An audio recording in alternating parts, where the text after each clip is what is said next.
So in the news, the Ubisoft CEO keeps praising the Nintendo NX, saying that it's gonna put Nintendo back in the race.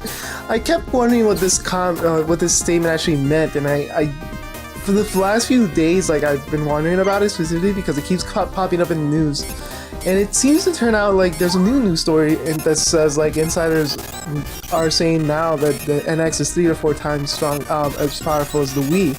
So that might indicate what is making the Ubisoft president or CEO so excited. Specifically, it means that the NX itself is kind of similar in power to the Xbox One or the PlayStation 4.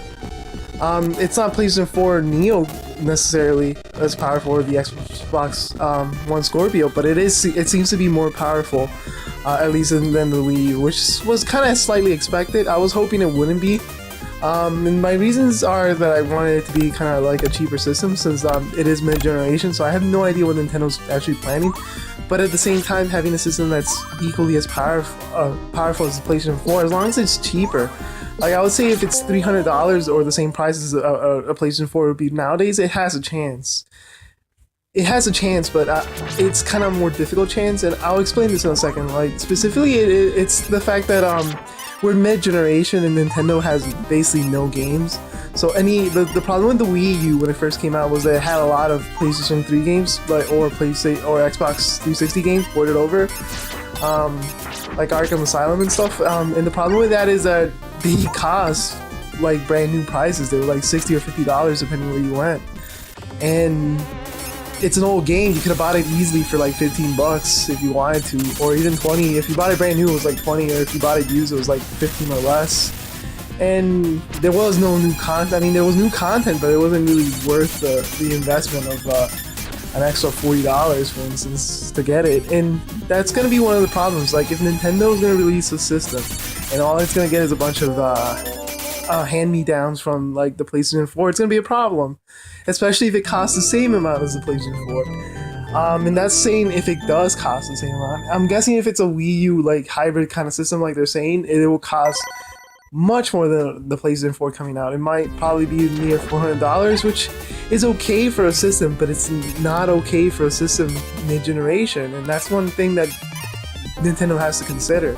Like, if they want a success, they can't have that same problem they had with the Wii when people go to stores and they have to choose between a system. They're not gonna choose the recently released system that costs more than the old system and is graphically the same. It's not a smart idea. Like, it's just not a good investment.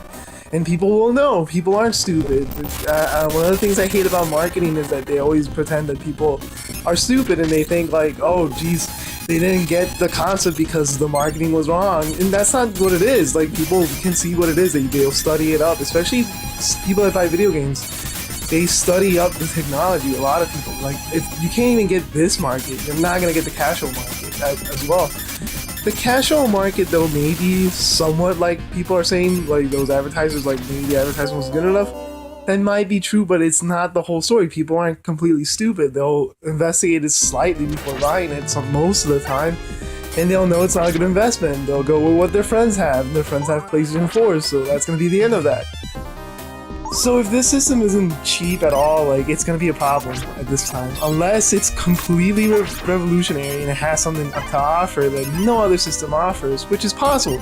Like, and it's very possible, but if it's a handheld, like, even then, that's the other thing that I wanted to point out. If it's a handheld, like, and that's the main advantage it has, it's pretty good. Especially if it costs $400 and it's almost PlayStation 4 quality graphics. But now that I have to think about it, like, how can a handheld be PlayStation 4 quality graphics at this kind of age and still be very cheap?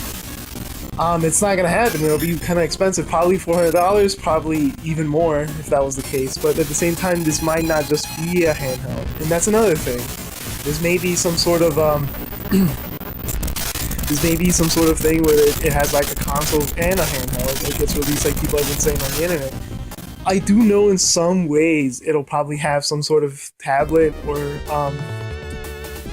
handheld device. I just don't know in what form that'll come at the moment. Like, it may be that there's a separate console.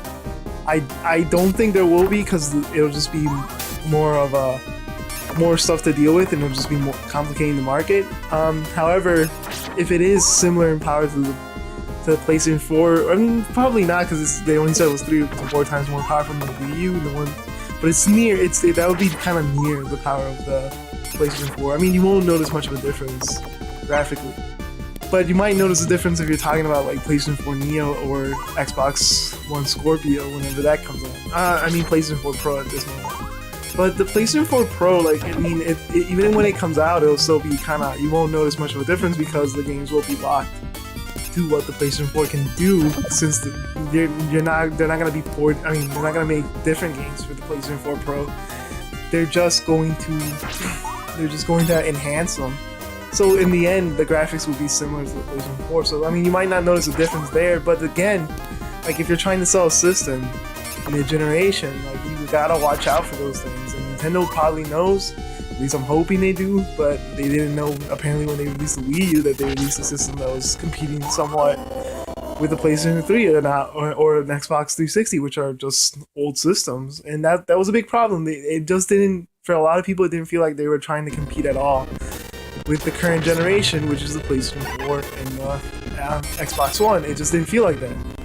Even though some things were kind of new and they tried really good ideas, like they just backfired. Like no one used the webcam feature. I've never seen it, to be honest. I have a Wii U and I've always wanted to do that webcam feature. Never seen it. Never seen it in any games or anything. So I don't know.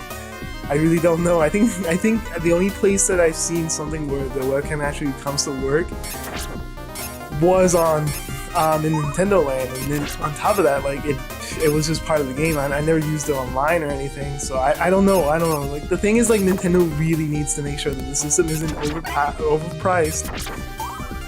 It doesn't seem to be underpowered at the moment, but as long as it's not overpriced, it's gonna be okay. But at the same time, again, even being the same price as the PlayStation 4 is gonna be a problem.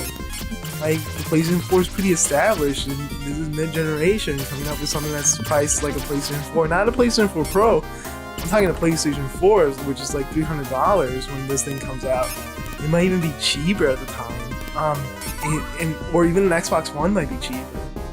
I don't know, and that's going to be a problem. Like, it's going to be a problem going ahead, and I'm expecting this to be a problem, actually, because I'm pretty sure they're going to do this, where they release a system which is more expensive than what the consumer may want, and they're hoping that the idea behind the system will sell the system. And this alone isn't good enough. Like, it's already been proven with the Wii U. It's not. I mean, the Wii U didn't have a very good concept, but the Wii did, and the Wii sold because it was cheap and it built Nintendo's reputation. Nintendo destroyed that reputation when they released the Wii U, so they need to build up that reputation again before they can do the other thing again, where they release a system that's more expensive and follows a good idea. But the problem with the Wii U was that it destroyed that. Like, it released an underpowered system that was too expensive. Like, if Nintendo releases an underpowered system now and it's cheap, they get a lot of the market, I would say that would be better for them, because then they can go ahead and they can sell a new system in a few years that's like same power as all the other systems, but it follows the same idea as the previous system, and it could cost more. It's fine, and people will buy it because the reputation's back. Like, you can trust Nintendo. Right now, you can't trust Nintendo because you don't know. Like, Nintendo's been doing a lot of things which have been questionable, and for those reasons, a lot of stuff haven't sold. Like I mentioned before, the 3DS with the TN screens, and then there was an IPS screen, so you're kind of getting less for your money. Kind of that fiasco that was on. I mean, it wasn't such a big deal, but a lot of people noticed, so a lot of people didn't want to buy a 3DS. Like, it talked a lot of people out of it. I mean, even if it was just a few people, it's still enough to, still hurt Nintendo's reputation. And then the same thing happens with, like, the Wii U. They released this thing and it's just underpowered, and it didn't sell very well. Like, first impressions were bad, and then on top of that, the system was just too expensive when it came out for what it was offering. And that's a big problem. And so now Nintendo needs to build that reputation up. If they're gonna do this with the NX mid-generation, and they're gonna release it in March, the only thing I could think of is, like, if they're gonna come up with some subscription service where, I mean, if you think about it and you sit there and you think, what is a new way to play? Like, it could just mean, like, it doesn't need to mean, like, the system has some gimmick or something. It could mean, like, the way that you play the game, like, or you paid Like for instance, if you pay to play, that's a new way to play because you need to pay to play, like a smartphone game. That may be what it is. Like all the games might be free, then you have to pay for in-game items or something. It's a subscription-based system, so like maybe that's what they'll do. That would be cool, I guess, but at the same time, I mean, it might convince a lot of people to pay $400, but at the same time, it's a bad idea because that kind of sucks. A lot of people hate that, but at the same time, it's pretty neat. And that would be a new way to play. It could be something like that. It could be like some subscription service or something. It doesn't have to be that the system itself has some gimmick that's built into it. But again, it's possible. Because that's what we've come to expect from Nintendo. We've come to expect like there's something built into the system, whether it's an analog stick, some rumble packer, or motion controls, like whatever it is. Like we've seen it all from Nintendo. So we've seen dual screens, we've seen everything, like something new idea. So I mean, it's expected that it's going to be something with the system, but it doesn't have to be. That's the other thing that people need to realize. It doesn't have to be. It could be a bunch of other things. It could be like the way you change it. Like the whole thing about the system supposedly was there was a new way to play, but also that it's built around a new concept. And that new concept could be something like a subscription-based service. Like it's not necessarily some gimmick that's built into the game or the system. It could be the system could be like a PlayStation 4, and then it just has this different way that you get to it. But I mean, no one knows that for sure. So Nintendo needs to watch out. So all we know right now is that it might have some tablet device. We don't know when it's going to be announced. Supposedly, I mean, I was thinking it was going to be tomorrow or today, but it's not happening at this moment. And then on top of that, we also know now that the system is at least 3 to 4 times more powerful than the Wii U. At least rumors suggest. I'm not entirely convinced, but these are insider rumors, so like it's very likely that it is more powerful, 3 to 4 times more powerful. So that's kind of impressive. I mean, that still show you like Wii U level graphics. So I mean, it might be very possible to put this in the handheld and release it for cheap. But at the same time, this may be closer to the PlayStation 4 and it might be more expensive. But only time will tell. Like the PlayStation 4 is already like an old system. It's been out for 4 years. Like technology in it is even older, so it should be cheaper. But at the same time, like since we haven't seen it so much in handhelds or anything, it's still more pricey than it would be like if it was just something that you bought for like a PC item or something. So you have to keep that in mind as well. So if this could be like a $400 system, and if it is, again, that goes with my prior videos that I'm a bit iffy about that price point, unless Nintendo can really show us something new. But only time will tell. Again, subscription-based service where all the games are free might be a good idea, but at the same time, who knows? Like, who knows what Nintendo's thinking? It's kind of interesting to look. Again, I'll keep you guys updated. That's everything I need to say today. I hope you guys have a good day. I'll try to make more videos soon. And that's pretty much it. Have a good day, guys. Bye.